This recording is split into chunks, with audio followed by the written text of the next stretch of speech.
let's kick things off. Welcome everybody. Thanks for joining us on this afternoon. I'm joined by Stefan Wissenbach from Engagement Multiplier.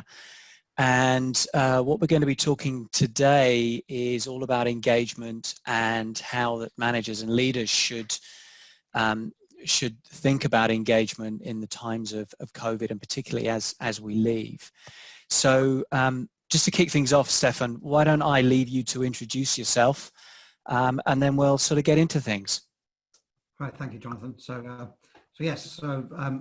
Engagement's my passion. I've been writing books about it, running keynotes on it, and I run a business that is purely focused on it, and essentially helping business owners and leaders unlock the hidden potential that exists in their businesses and makes their businesses more enjoyable to run. And so I've been doing this now for 27 years, and yet engagement's really become a hot topic, probably only in about the last 7, as the world's woken up to the fact that if you have engaged employees, the business is easier to run and more fun and probably more profitable. And so as we've come into COVID, it's been interesting, and we're going to be talking today about engagement in a pre and post COVID world, and also what that means for leaders, and how there is definitely a need for leaders to consider their leadership styles and how they might want to think about how successful leadership is going to work in the new normal.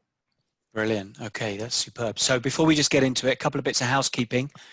We are recording the event, so we'll be sending out links to the recording afterwards if you want to catch anything for a second time. Please ask questions along the way. You'll see there's a Q&A facility, which would be fantastic if you could use for questions. There's also a chat facility which we've got open. So anything that you want to chat with us or with the other attendees, please use the chat facility. But really want this to be interactive. So any questions you've got, any bits you want clarity on, then please use the chat, and we'll get into that as we go along. So look, Stefan, why is leadership particularly important now more than ever, or is it more than ever? Is it just the same? Well, that was a great question. I'm sure most of the participants on this webinar or chatting will have seen and experienced the importance of leadership over the last few months. So before we went into COVID, many of us were talking about the fact that old style leadership, micromanagement, do as I say, not as I do, all the kind of, we could have a fun conversation about all of the laughable leadership styles or old style leadership, the sort of David Brent style of leadership that very much was already on the decline. But I think what's happened is that COVID has accelerated that. COVID's given us it's changed the world forever. It's united us against a common enemy, which has meant that engagement levels in businesses have generally risen as people have sort of rallied around and displayed teamwork and so on. But what it's also meant is that as we now work differently, as we will, everyone's talking about how the world's going to be changed moving forward, leadership that is suitable for the new normal is absolutely not the same as very much old style leadership. And there's a number of characteristics which we can talk about today. But I just think, one of the first steps in any journey is understanding. And so understanding what the new normal looks like in terms of the leadership styles that will be required is important. And when you have team members working from home, when you have team members that are nervous, that have had to navigate a crisis or are navigating a crisis, there will have been in all your organizations a need for considered leadership and building confidence with your team members and supporting them through this time. And that will continue now as we move into the new normal as well. Okay, so is it fair to say that leadership in the new normal is how leadership should always have been? Well, it's the way I think leadership should have been. We laugh at the office, don't we, and things and programs like that. But yes, I think the world's moved on. This idea of micromanagement doesn't really work, but a lot of leaders still tend to work on that basis. leadership that's outcome-based rather than input-based, leaders where they care about the well-being, not just health with COVID, but the well-being of their employees and what their employees' personal aspirations are, and the way that they communicate. I mean, there's a whole series of these. In fact, we can talk more about a simple checklist we've created later. But I think it was already, as I said, on the decline. But now, what COVID's done, because it's changed, the easiest thing for me, those of you that are here today, just think about how it's changed your perspectives on the world. I know it's changed mine in a number of ways, and so that's what's happened with your employees. They think a little differently now, and so their expectations are a little bit different. And if they're working for an organisation, the ones that thrive will be the ones that display great leadership skills. Yeah, you mentioned just a moment ago outcome-based leadership. Do you want to tell us a bit about that? Because I think that's sort of fundamental of this, isn't it? It's something my coach shared with me many years ago, about something, the concept. What his name's Dan Sullivan, and I've just done my 98th trip to Chicago to meet with him, and I've been seeing Dan for over 14 years, and he talked about this thing called an impact filter, which was whenever you had a project you wanted to complete, or a journey you wanted to go on, you would focus on what the success criteria are. So you would talk about the purpose, the importance, the ideal outcome, and then what would have to be true on that project if everything had been completed successfully. And it's something we've done in our business now for years. So before we ever start a project of any kind, when we sit down with a team member, we've just done a whole series of our 90-day review meetings with all of our team members. And they've all identified what we call their mountaintops. They're the things that the big things they need to accomplish over the next 90 days, typically no more than 4 per team member. And what they will do, and what their manager or leader will do, is decide with them what the success criteria need to be. So what needs to be true when that's done. And what we don't get stuck in is what they have to do and how they have to do it.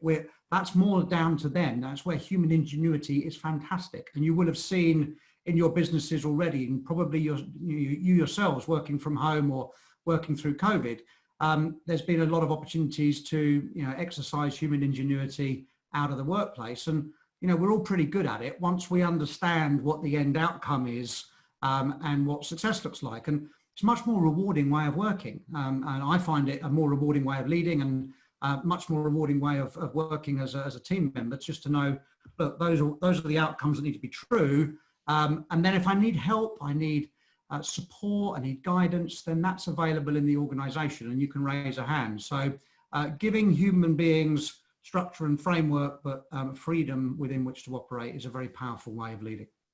Okay, and is that, I could well imagine that if you've got an organization that hasn't led in that way, can be quite a nervous thing for a team of employees who are all of a sudden, maybe feeling abandoned in a way, left to their own devices. It's just a way of thinking they haven't got their heads around yet. Yeah, I mean, if you've been running an organization where it's been, I don't want to use the word micromanaging because that sounds a little bit disparaging, but if you're in an organization where it's been very tightly controlled now, then certainly don't suddenly switch to, right, in 90 days time, these are just the 3 things we want doing. There's the success criteria, off you go, because you're taking someone from something they understand to something they don't. So there has to be you could make a shift over a couple of quarters. And certainly what wouldn't be wrong would we say, look, in collaboration with the team members, what you're doing in your roles. What we'd like to do over the next 90 days is agree with you some outcomes that would like to be true, accountabilities that you have in your roles. We'll talk about what tools and support you need to achieve those, and then we're here to help you, and we'll work with you. But we're going to look to be doing this more because it's a more rewarding way of working. What do you think? And you will find team members tend to embrace it because it's we can trust people more than we think we can, and I think COVID's proven that with people working from home. This is not a problem as to whether.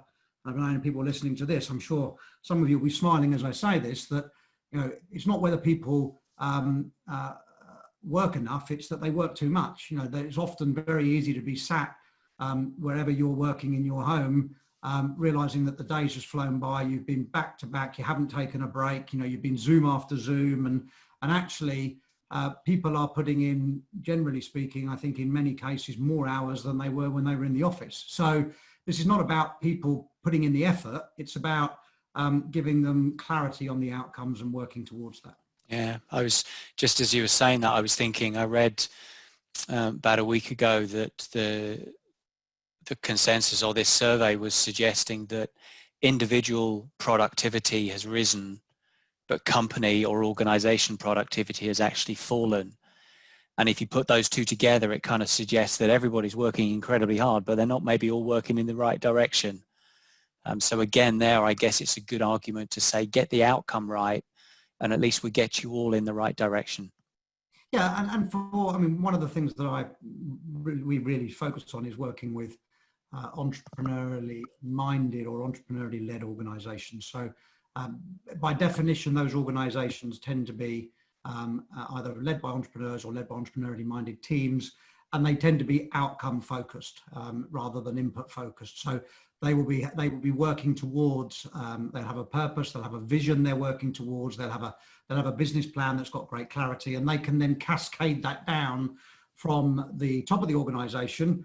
They can cascade that down to what each department needs to deliver for that to be in harmony, and then the leaders in those departments can cascade that down and align that with the individual roles and responsibilities, and so everyone gets to feel that they're playing their part. It's much more rewarding in the overall picture, because you're celebrating the journey of, we're here, we're going here, we're doing this together. And it's that, you know, it's that often, it's overused now, but Kennedy turns up at the Space Center in the early 60s and walks to the back of the room, and he says to this janitor there, he says, "Hey, I'm Jack, what do you do?" And he says, "Well, Mr. President, I'm helping put a man on the moon." And that was because, you know, he was sweeping the floor, and but he felt that he was part of something bigger. And so that idea of getting your team connected to what the organization's trying to achieve overall, and helping them understand what their role is within that, with their individual accountabilities and how that rolls up, is just a much more powerful way of running a business. Yeah, absolutely. I know we like you, where we're just kicking off a new quarter, and we're working through with every person in the team their objectives.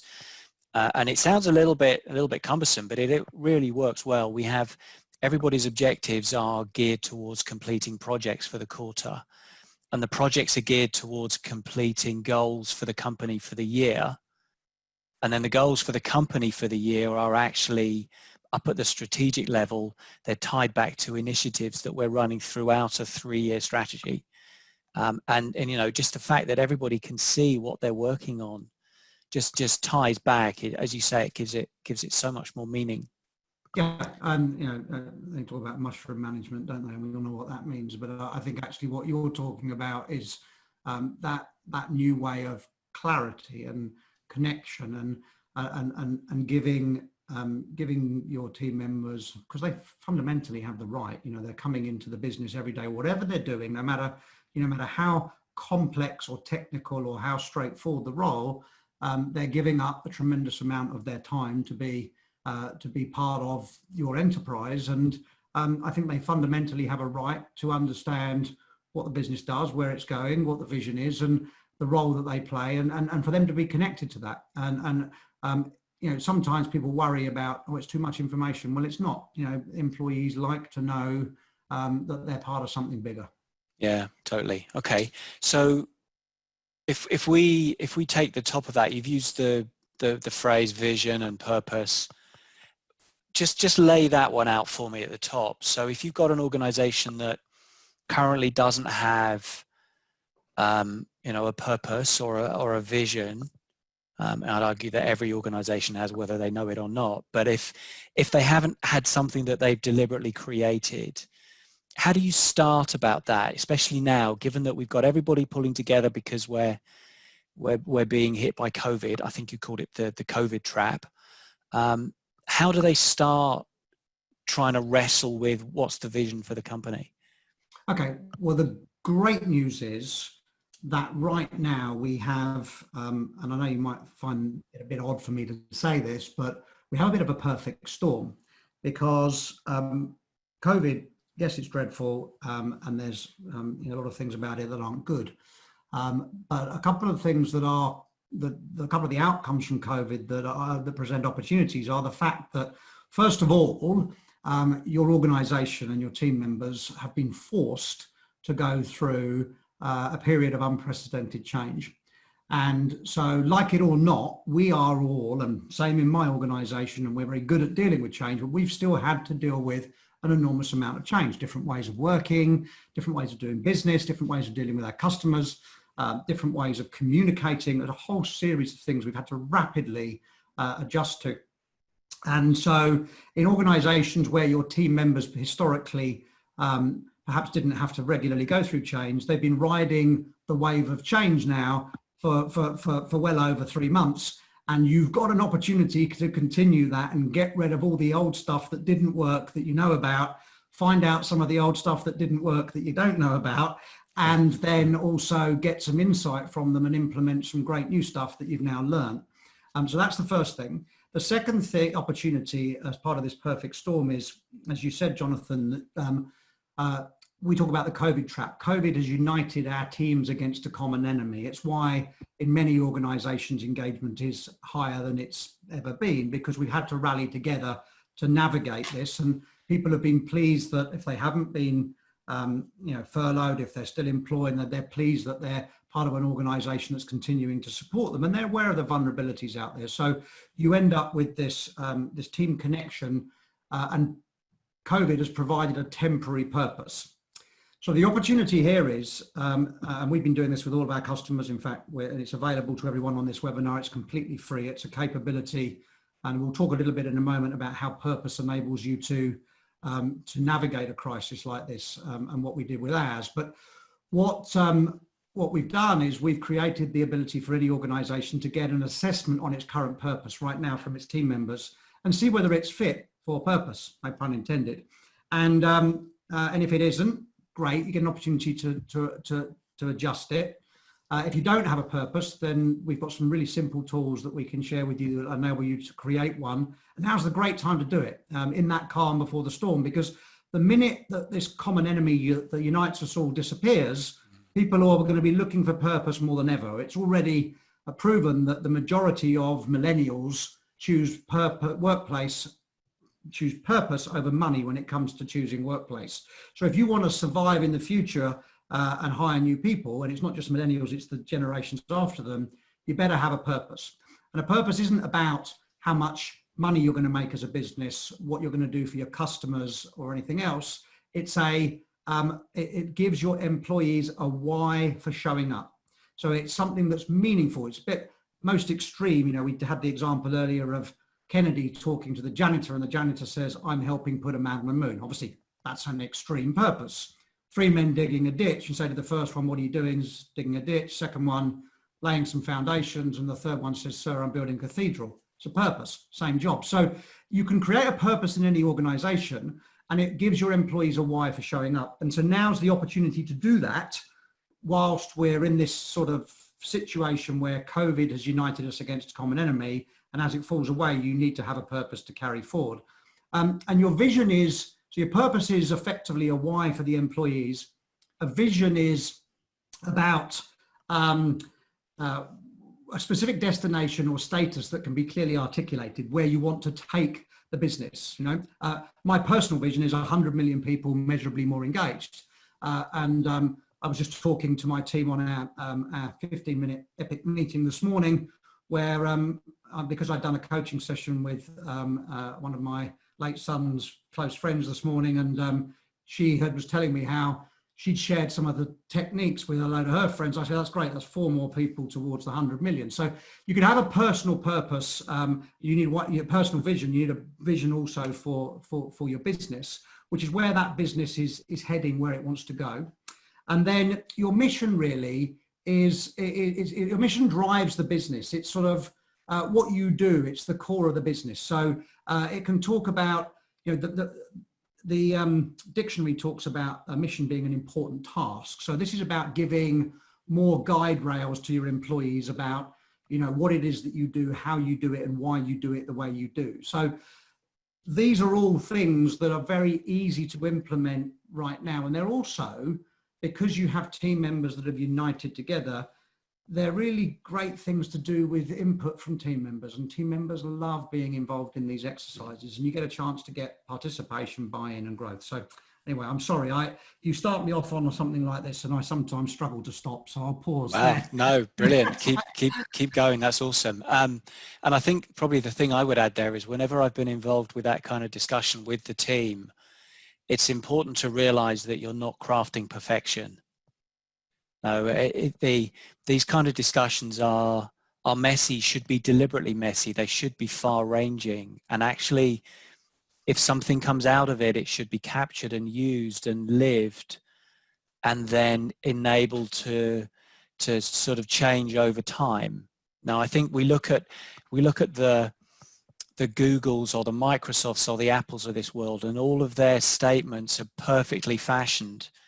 No, they weren't fashioned from day one. They had a good idea on them from day one, and as things have progressed, they've got a lot better. Is that right? It's got to be something that lives. Yes, it has. It has to be something that lives, and it also. So we are due to review our purpose at Engagement Multiplier at the beginning of Q4 this year. Everyone knows that. So it's been current now for about 18 months. It was perfect for us as we went into COVID. But we've said we're going to take a good look at it. It doesn't matter whether I think it's brilliant. That's completely irrelevant. It's what gives, our purpose is what gives our team members a why for showing up. So if they're not feeling really connected and energized to our purpose, then we need to update it. And you've got it right when you hire a new team member. They've been with the business for a week and they're home at Friday night having supper with the family, and they say, "Oh, you've just started work at Breathe HR. What is it you do there?" And it's the words that they then issue out of their mouths. If in the case of the NASA example, "Oh, we're putting a man on the moon," or "We're building a cathedral," or "We're," and I know those are very grand examples, but in every business, we've got businesses that make nuts and bolts. We've got businesses that, photograph babies. We've got, all kinds of businesses, and they're all able to create a purpose that gives their employees a why. And but it needs to work for your employees. And you're absolutely right. The goal is progress, not perfection. It's best to get something done out there, tell them you're going to review it, and it can be revised as we go through the year, and then do it again and just constantly make it better. You strive for perfection, you never get started. Yeah, absolutely. Was it perfect is the enemy of done? Yeah.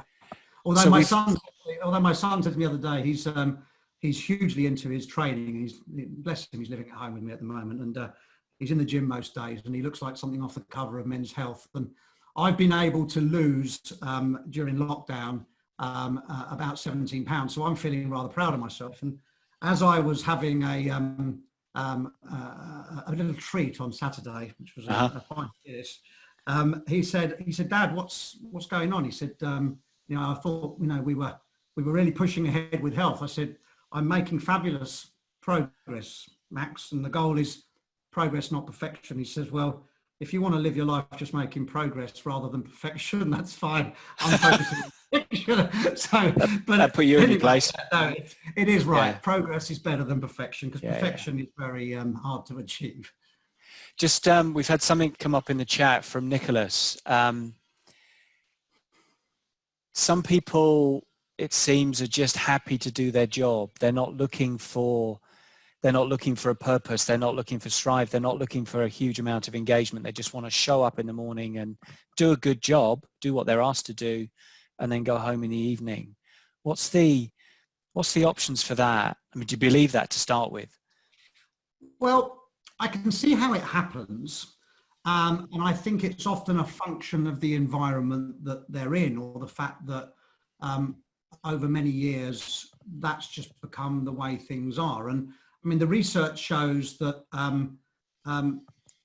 essentially employees, given the right conditions, show up for work wanting to be engaged. It's organisations that disengage them. It's not the employees that fault that they're disengaged. It's the environments that they're in. And my experience is that, yes, absolutely, you'll have certain employees that are less invested than others in terms of, they've got other personal priorities. Perhaps their personal priorities are not really that aligned with the organizations, other than just making some money so that they can do something else. But that said, even with those individuals, where you can invest time in helping them to connect themselves to the organization, its purpose, you keep them connected in a simple, uncomplicated way to the impact that their good work is having on how the business is moving forward.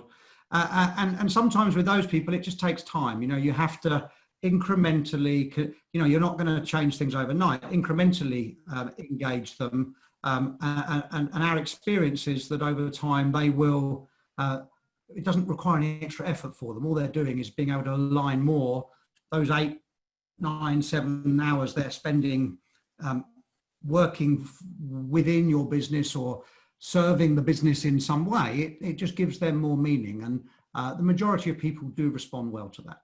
I think there's a lot of numbness around this topic, because a lot of businesses have team members that simply don't believe that things are going to change or get better. And so it does, some businesses are, especially if your leadership that's taken over from previous leadership, that took over from previous leadership, and there's sort of things are sort of done a certain way, it's sometimes a little bit like turning an oil tanker, but you just have to just work on that Japanese process of Kaizen, small improvements, lay it up, do a few more, report on them, continue to be authentic, and eventually it turns. Yeah. I always I tend to think that people go through different journeys. If I think of myself in my various times of career, there have been times when I've been wanting to be head down. It's everything about the company or about the business I'm working for, and that's where my personal journey is going. And then there's other times, like when my daughter was born, when actually I decided I wanted to back away from it a bit, and I wanted to spend more time with her and as she was growing up. So I think it's, my feeling is it's good that people can come and go. Being engaged is not expensive. It's not something that I think an employee has to work hard at. It's sort of almost something that comes naturally. It's almost a very comfortable thing when you realize you're engaged. I think some people think that engagement means you're working, 45, 50-hour weeks, and you're really flat out for the company. And that's I think just not the case. So it's almost, for me, it's the difference between engaged and disengaged. I kind of almost don't like the term disengaged. No, nor do I. Yeah, no. So good. Okay. I think it is down to organisations to create the conditions that provide the opportunity for employees to become engaged or more engaged. It's not those organisations where the sort of the leadership or the ownership say, we give them enough, we give them a paycheck at the end of every month, or what more do they want? Actually, well, good luck in the new normal. But you need to provide the environment for people to become engaged. And we talk about understanding the truth, being willing to understand the truth. We talked about these leadership characteristics earlier. Being courageous is key. Credible as well. A credible leader walks the talk. So it's not do as I say. It's do as I do. So show up for Zoom meetings like you expect your team members to show up, and if you're expecting them to be punctual. And you just because you're a leader, you don't have a special right to not work in the afternoon or have long lunches, the old style of leadership. And then, as we spoke earlier, focus on outcomes, not on inputs. Commitment, showing commitment to the organisation and the organisation's bigger future. Something that's is very key in right now and moving out of this, because there is an enormous amount of vulnerability amongst employees at the current time. And then caring, caring about your employees. I always say that Now, I think a good leader has two families. They have the family that they spend 8 hours a day with during the day, which is their team. And then they have the family that they spend sort of 16 hours with outside of that. And I think it's a good mindset. In all of our families, we have times when we meet family members that we don't necessarily eye to eye with, and we have healthy discussions, but we do really care for and respect one another. And we're interested in each other's well-being, and we want to help each other progress and move forward. And then really this final C is this one about being connected and sort of helping your team members understand the connection between their roles and their goals and the businesses. Very simple stuff, but it's the sort of soft skills that I think have been they get a bit neglected. A lot of people think of leadership as process rather than these things, which I think are more important. Totally. So it's those soft skills that are anything but soft. A couple of questions in I just want to touch on. Two in from John. First off, he's congratulating you for managing to lose 17 pounds. Sounds like he, like a lot of people, has managed to go backwards during COVID. And hello, John. Yes, I hope you like the video I sent you the other day, John. Well, I do like what John said. How did you manage to lose 17? I set myself the target of losing 14. I've just got 20 pounds to go. There you go. Perfect. Very simple, John. It's eat less, move more. Okay. Well, on that note, yeah, absolutely. So the second question that John's raised is that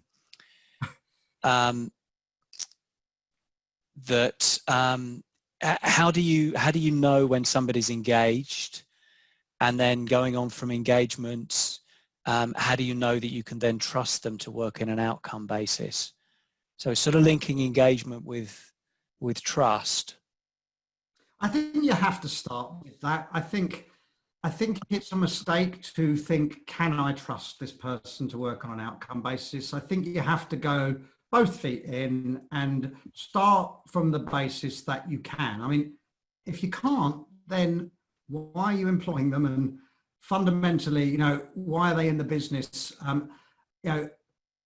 It shouldn't come down to trust. It should come down to whether they have all of the tools and capabilities at their disposal. Because quite often when you're tasked with an outcome, depending on the seniority of your role, you might need the input of others, or you might need other skills to bring in. So I would start with the premise that you can trust them. It's a good mindset. And then focus on helping them, to supporting them and asking them if they've got what they need. And then do regular check-ins. So we do a regular check-in every week with our team members, where we ask the team members in the small teams, is everyone on track with their mountaintops? Or is anyone behind? And so if someone's behind, they get a chance to raise their hand and say, I'm behind because I should be at this point. I'm actually at this point, I had 14 pounds to lose. I've now got 20. And here's what I'm doing about it. And I don't need any help. Or here's what I'm doing about it, but I could do with some help, please, because I'm not sure whether this is the right strategy. So they get a chance to raise their hand. Now, if I'm working with a team member and I've had 12 check-ins over the course of a quarter, at every opportunity, once a week, they've had the opportunity to say whether they needed help, whether they were behind, or whether they had it in hand, and they haven't said anything. Then I get to the end of the conversation. I get to the quarter, at the end of the conversation, at the end of the quarter, where I would be saying, well, why, and can I trust you? Because that's we've got an outcome that's unacceptable. It doesn't really happen. And then from an engagement perspective, how do you know when someone's engaged? I'm going to resist the temptation to say, have them take one of our surveys and you'll know. But I think you know, don't you? I mean, I think I'm seeing it all the time in my business, and I'm seeing it all the time in clients' businesses, where people are just, they're just showing up. They're present, they're focused, they're energized. Times are challenging, but they're getting things done. I saw some activity taking place the other day at 9 p.m.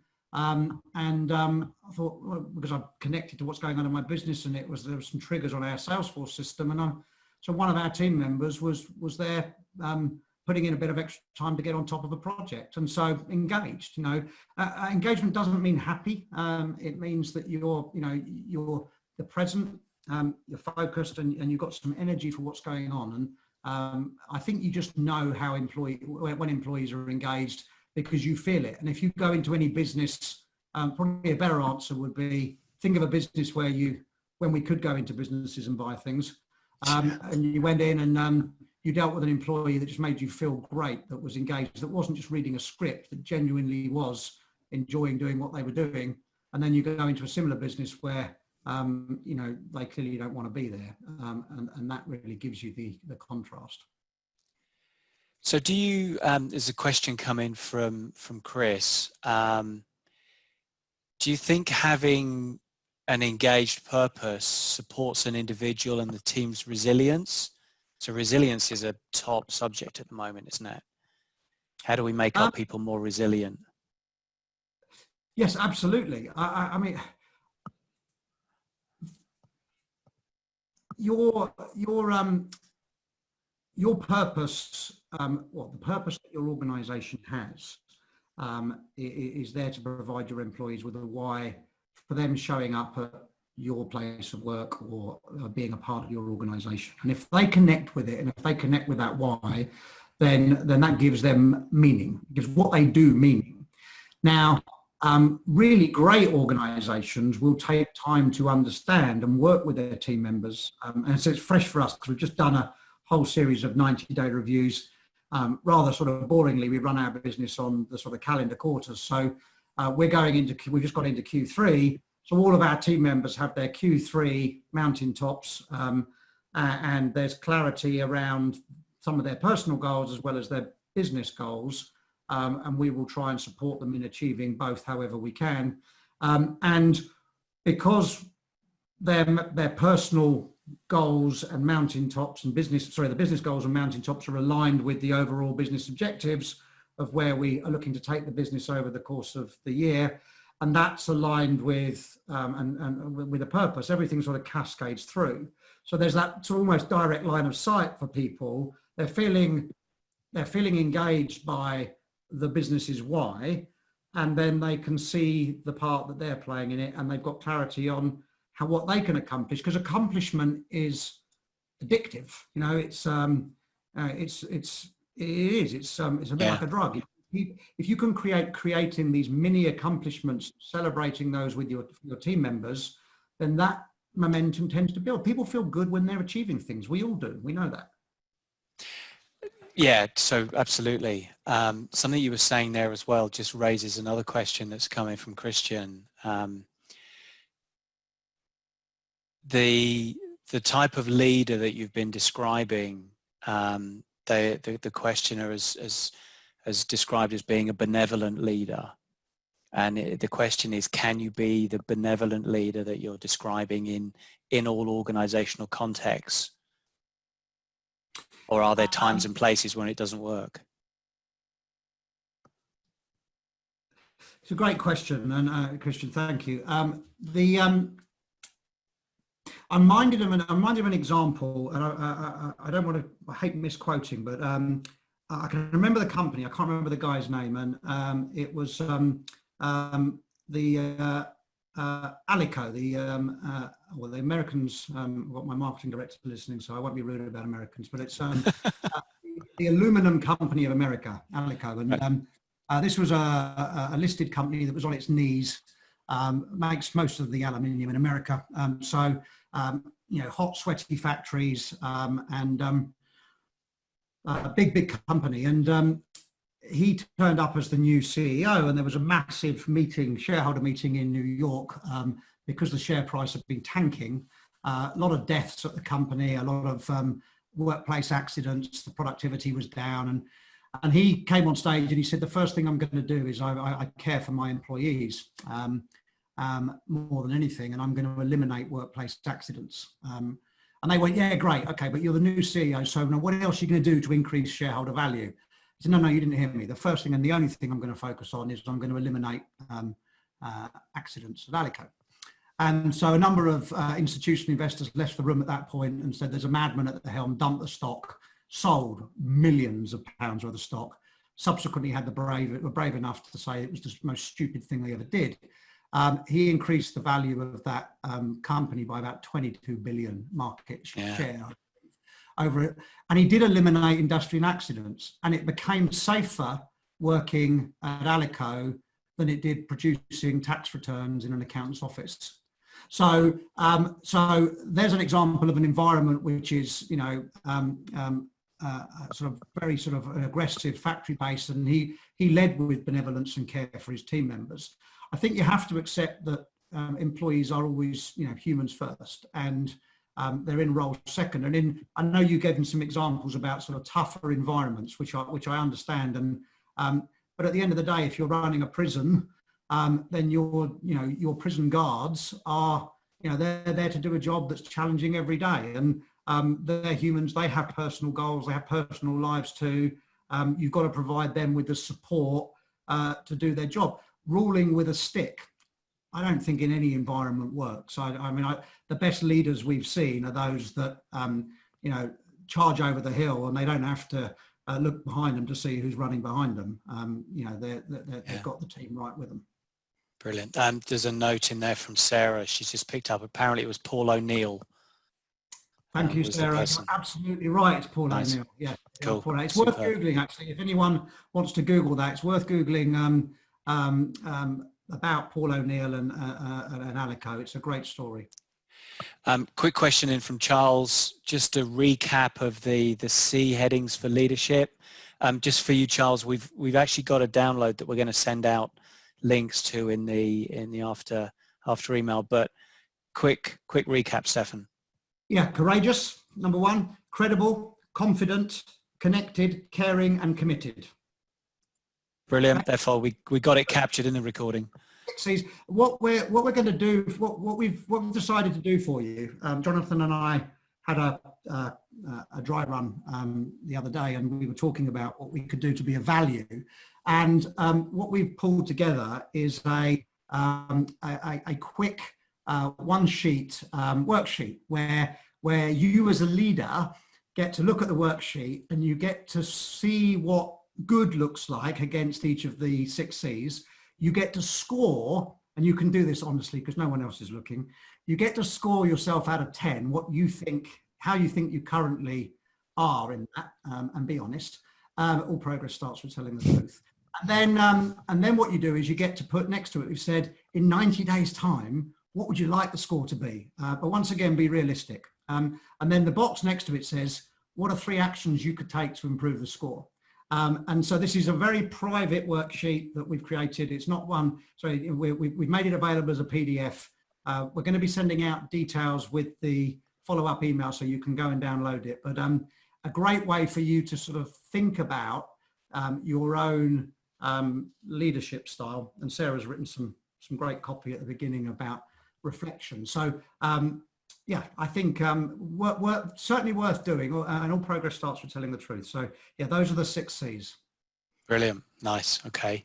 Sarah, you've excelled yourself. You've put a link in the chat to a Business Insider article about, is it Alcoa? Is that how it's pronounced? So Alico, didn't I? Sorry, it's not Alico. Yeah, brilliant. So thank you, Sarah. Star. A couple of questions in from Peter. I think probably they're best off taken offline, Peter. We'll have contact details at the end. So probably good questions to take direct to the Engagement Multiplier guys. Stefan, look, I'm aware that time is rushing past. A lot of what we've been talking about centers around communication. Communication is one of those things that's put forward as the sovereign panacea, the solution to all problems. Why is it the glue, and how do we start getting better communication? There's a small question for you. Small question. Well, I'll give you here's an answer, because we find at Engagement Multiplier, it is the glue. When you get this right, it's dynamite. And pretty much every organisation that takes one of our benchmark surveys, which is free, where employees get to confidentially, anonymously give you some feedback. Pretty much every one of those, communication comes up in the first round of feedback. That employees would like improved communication. I'm sure in your organisation, for those of you on the webinar, you've heard this too. And so I've watched over the years how when leaders and teams find out that communication could be improved, they sometimes bring in expensive consultants. They sometimes sit down and have meeting after meeting and they design a communication strategy. I've got a rather different approach, and that is just ask the employees what they want. And I mean, it staggers me why people don't do this, because time and time over, so your employees say, your team members say, we'd like improved communication. Go, great, we've heard you. So communication means a lot of different things, different people. So what we're going to do is we're going to run a quick survey or session with you to understand the types of communication you would like, the frequency that you would like it, and what's most important to you. And you'll be amazed when you do this, what comes back, because normally it's far simpler than what you were thinking of putting in yourselves. It's very easy to deliver, and it connects immediately with the employees because you're giving them what they want. And so what you then do is you then put a system in place of delivering that information. And then I would simply check in 90 days later or 2 quarters later and say, is our communication strategy working? Are you getting all the information that you need, or is anything missing? Now, remember that you're never going to please 100% of the people 100% of the time. What you're looking for is a reasonable proportion, the majority. As long as you can continue to support and help the majority that are being reasonable, then your business will be thriving. When it comes to the subject of communication, everybody at Breathe has a one-to-one with the person that they report to every week. And for me, that is such an important time, in that it's time that I see as being entirely owned by the employee. The leader or the manager is there to facilitate the conversation. But if the employee wants to talk for 10, 15 minutes, that's exactly what it's there for. Because the beauty of that, and we started to see it as we went into lockdown, when you've had those conversations on a regular basis, you know more about that employee, you know how they think in a way, and you can see when there's something different about them.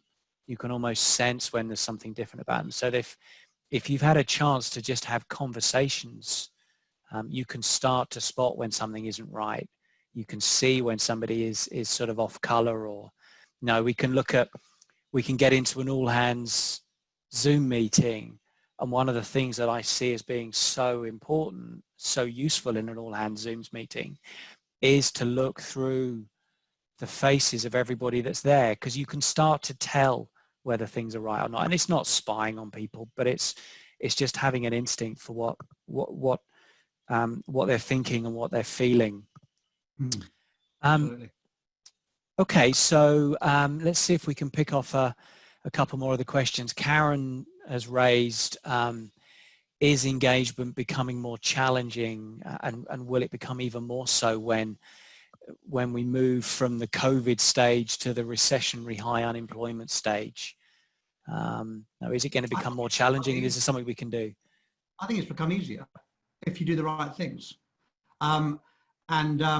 That's not just some sort of glib statement. I genuinely do feel that the conditions now created by COVID and some of the things that we spoke about earlier mean that I do think it's become, providing you have the right tools and you apply the right strategies, I think it's become easier than ever to engage your employees. Now, I'm not taking anything away from the fact that we are in for one hell of a bumpy ride. I have no doubt there are going to be, it's going to be an economic challenge moving forward. And, you may have a business or be running a business where you're going to have to make some very difficult decisions over the next few quarters. And you may even have to let some people go. But if you do that, do it with the 6 C's, please.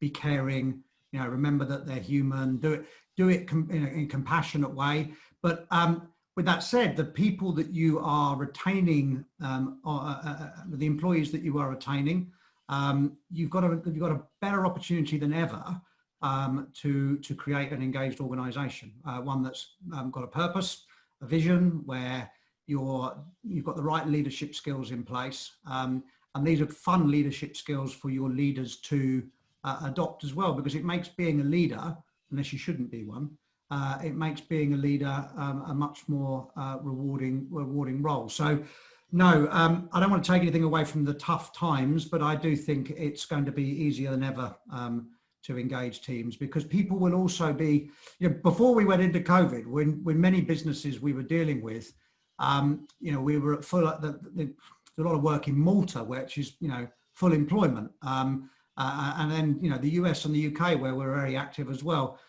almost full employment. So attracting, everyone was talking about attracting and retaining productive talent. Well, as we move into this perhaps more challenging era post COVID, you want to retain the talent and you want to build an organisation that if you do need to attract the right people, the job market's going to be bigger. There'll be more people on the job market. You want to be set up to be able to do that. So no, I genuinely feel that not making light of any of the challenges, there's an opportunity ahead. Brilliant. Absolutely. Just a couple of bits of tidying up. Had a couple of comments about the report that I mentioned to do with individual productivity going up and company productivity going down. Let me try and dig that out. I have a feeling it was a Forbes article I read it in. So let me see what I can do to dig that one out for you. And that's something that we'll try and share afterwards. So look, we're sort of coming up on the hour, and I think we need to sort of start wrapping things up. Anything you can spot in the question, Stefan, that we should just cover? Yeah, I can do a quick one. Sarah, just saw a note from you. Thank you. It's, can managers successfully manage a team remotely, and what are your top tips? Well, absolutely. I mean, I am loving it. We do something called an EPIC.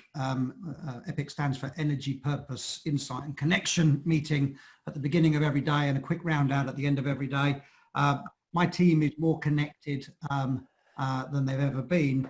We ran a webinar on this called Working from Home and Winning, and another one called Emerging Stronger. And so what we'll do is we'll put the links for those into the follow-up email. So if you just watch that webinar, there's some simple strategies there that you can apply to help manage teams remotely.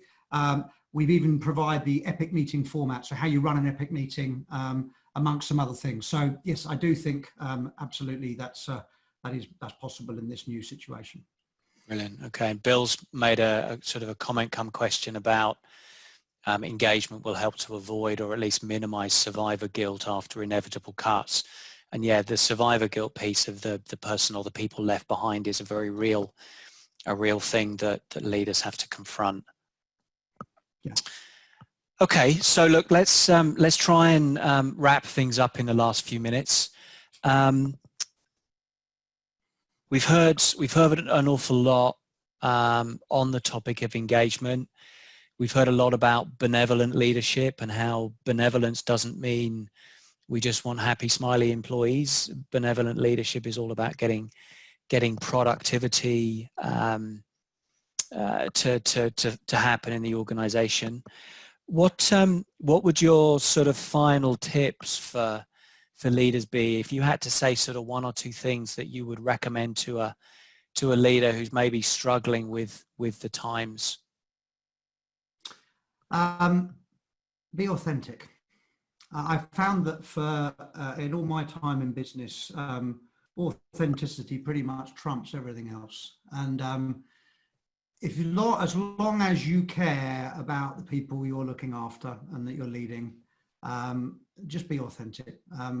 They will respect you for that, and for being a leader. And if you can identify with the 6 skill sets that we're putting on this worksheet that I've mentioned a few times, if you can identify with those, and I'm sure already you display a number of them, I think that what you would do is look at those where none of us is perfect, far from it, right? We're all a work in progress, but take some time to look through that and just honestly and authentically score yourself, and don't try and solve all of them, focus on all of them. Play a game you can win. Pick one or two where over the next 90 days, you're going to make a concerted effort to get the score from where it is to where you want it to be. And remember that, the goal is progress, not perfection. And you're probably in a leadership role already because you deserve to be there. And as long as you feel happy being there and you're prepared to be authentic and you're going to continue to work at it, then you're the type of person that I'd want to be leading me. So right. Got what it takes. Yeah, and the thing I love about being an authentic leader, it actually gives you permission to say, I don't know. Not too much. You can't get away with it all the time, but when you don't know, the authentic leader will say, I don't know, but I'll find out, or let's work it out together. Maybe is an even better way. Look, that's been brilliant. Final summary in from Michael in the chat saying it's always a pleasure to listen to Stefan, who always talks common sense and keeps things simple. It's just unfortunate that common sense in many leaders is not so common anymore. So yeah, brilliant. Totally agree with that, Michael. Any last thoughts? What's the best way of getting hold of you, Stefan, or getting hold of resources? You get hold of me, very easy. I don't hide, so Stefan at engagementmultiplier.com. We're going to be sending out an email after this with all of the relevant links and useful bits of information, so you can take advantage of the capabilities that we've been talking about. I know Sarah's shared a few links and just now another one, but we'll make sure these are also all on the email for everyone. And if there's something today that was a really important question and I know we didn't get to everyone, and you'd really like an answer, then just get in touch with us. We'd love to help, and look forward to hearing from you. Brilliant. So to close things off, Engagement Multiplier and Breathe, we have got a partnership going. So we are offering our products to each of our different client sets. It's a relationship that we treasure because I love what Engagement Multiplier do. So look out for more from that. Both companies I know have got really good resources online, so please feel free to look at that. And then just sort of as a final point, we do go through the chat and the questions with a fine-tooth comb afterwards. So if we find common themes, or we find things that we haven't answered that we feel we should, then we'll be sending out follow-up emails and articles on our blog very shortly afterwards. So with that, Stefan, been a pleasure. Thank you very much. Always good to talk. And thank you everybody for coming along. So with that, we'll end for the day and have a very pleasant evening. Yeah, great. Happy leadership. Take time. Bye-bye. Cheers. Bye-bye.